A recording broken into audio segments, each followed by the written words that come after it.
Robert, hello, and thank you so much for your time. It's My wonderful to have pleasure. this opportunity. Thank you. My pleasure. Thank you for having me. I was seeing an interview that you did in which you said that you made this film because you felt like you owed it to the Vigianos. Yes. And would you please elaborate on that? Oh, yeah, sure. Absolutely. Joe was one of my best friends. I did a film on him back in 2003, well, really 2001, that won the Oscar in '03. I stayed very close to the family. I love them, and they are truly the quintessential American family. And when I saw the boys grow up, following dad and mom, their mom is the toughest cop I ever met. She worked in the same precinct as dad. I'm serious. If you've seen the film, Kathy is no joke. We love her. She wanted them to be doctors and lawyers. They became police officers. They joined the Marine Corps. And I just felt like I owed it to my buddy to, I get chills when I say this, wherever he is laughing, smiling down on us, uh, to sort of let film goers see what his children were doing, because it's not just the story of his family. I think it's just a good story, and we need those stories today in the world. We have enough bad stuff. We just need some good, as my grandmother used to say, all American stories. And to me, what that really means is wherever you live in the world, it's just stories that speak to the heart. And that's what this is to me. Absolutely and precisely. Um, Regarding that, I think that one of the greatest values that the film has is that how it humanizes not only the police body, but also men. You Yes. have here a group of men that we are accustomed to see a police officer as somebody that is so strict and stoic. And through your questions and the weight of the story, you're capable of showing us the vulnerability of these men, and is such a beautiful thing because it redefines what a man is. Tell me about that. Yes. Yes. Thank you for asking me that question.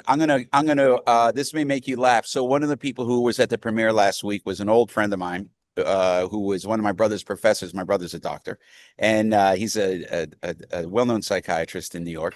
And when he left the film, he came to me and he said, Robert, what you did for police officers is incredible. The whole world should see this film because you saw them laugh. The toughest men in the toughest women, you saw them laugh, you saw them cry, you saw them be what you said, normal people, which is what they are. They all want to go home and see their babies and their children and their wives and husbands. And I'm very proud of that aspect of the film. These are normal people. I think, unfortunately, um, and this is as you saw it, it's a very apolitical film. I do think, unfortunately, though, our first responders, our police officers, are often painted in a light. My experience, and I've spent a lot of time with them. This film alone, 4 years, but I've been doing this for 30 years, working with law enforcement. This is typical, and especially this new generation of police officers, this men and women who have grown up with social media, who have grown up, let's say, much more evolved and much more open to things that maybe traditionally police officers weren't. They deal with so much mental health crisis on the street, and it taxes on them. And so I'm glad you asked that, because yes, they are regular people who want to go see their children's baseball games and soccer games and take them hiking and camping, and that's what it's about. And I'm glad that you took that out of this film. Also, beyond the access that you had, because it's spectacular to put Yes, us in the action, and we do see what a police officer does in a yeah. case. We see that, and congratulations on that, Thank because you, thank you. that is as a journalist, I can tell you that that is the result of establishing very strong connections and having people trust in you. Yes. Beyond that point, I wanted to ask, how has it been for you to see and to show us? Because as a society, we tend to forget. And 9/11 becomes something that happens every year, and somebody reads the name of the victims. And a very important part that is in your piece is that it reminds us that to this date, there are still lives that 9/11 is continuously claiming. Absolutely. Again, another great question. Very insightful. Thank you for taking the time to think about these. So, two parts. The first part is, I sort of was able to shut myself off of those 4 years for the most part, and make a movie and stay hyper focused on it. There were occasional moments on the 20th anniversary. Joe was one of my best friends at the gravesite. Sure, there were moments like that. I get chills now. Those were very emotional. For the most part, I kept myself detached up and through editing, up and through when I recorded Dennis Quaid. Now it's extremely hard for me to watch the movie. Now that the movie's complete and it's out of my hands. In fact, there's a screening here in Los Angeles tonight at LIONSGATE. I doubt I'll sit in the theater. It's because it's too much. Those were my best friends that were there that day, and I lost so many friends. And I think that it's to get to your second point. I think that my grandfather fought in World War II, and he would always call me not on Pearl Harbor.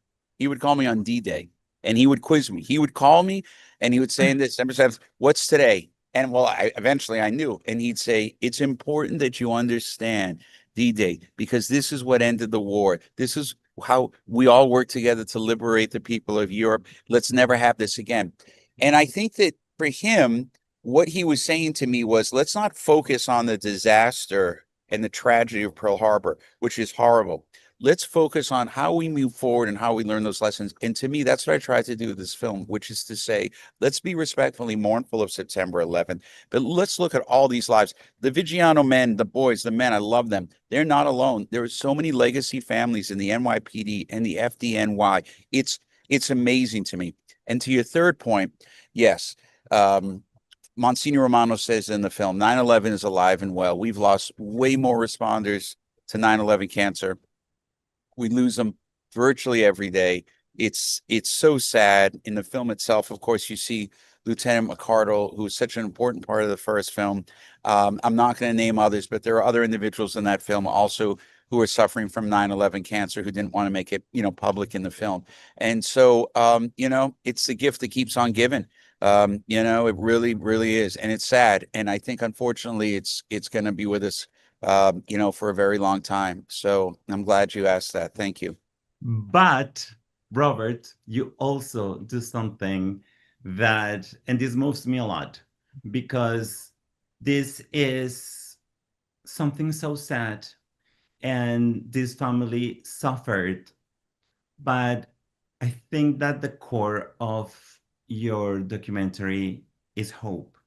Yes. Because I didn't read it as a sad piece. I read it as there is something inside of this man that is so inspiring because he's looking forward to the future. Is something in them that is a vital force that should move us all to look at life the same way. That no matter what happens and how terrible the obstacles are, there is something inside us that moves us to build a family, to look with hope to the future. Tell me about that. Yes, absolutely. Ultimately, it is a story of hope. You got it exactly right. I want this to be a film of inspiration. People cry in it, they laugh in it, and if you I don't want to ruin it for your viewers, but if you recall the very, very, very last soundbite I have in there is from an unbelievable Debbie Patch, an incredible cop who worked a 7-5 with Kathy, her best friend. And she tells this incredible anecdote about a dream she had. I'll just leave it at That's that. amazing. Yeah, that Yeah. dream is amazing. And when I was interviewing her and she told me that, I said, this is how the movie will end. This is how the film will end, because it's a message of hope, right? It's a message of saying, we're going to be okay. We're going to move forward. We got you. And, those of us that are still here are going to carry on. And that's why it was funny. That's probably the one prescriptive thing during the 4 years of filming that in my head, I went, that's the final soundbite in this film. So yeah, take it from that. That's exactly it. It's wonderful. Well, thank you so very much for your time and Thank for you for this your time. film. Great questions. Thank you so much. Have a lovely Yeah. day. Bye You bye. too.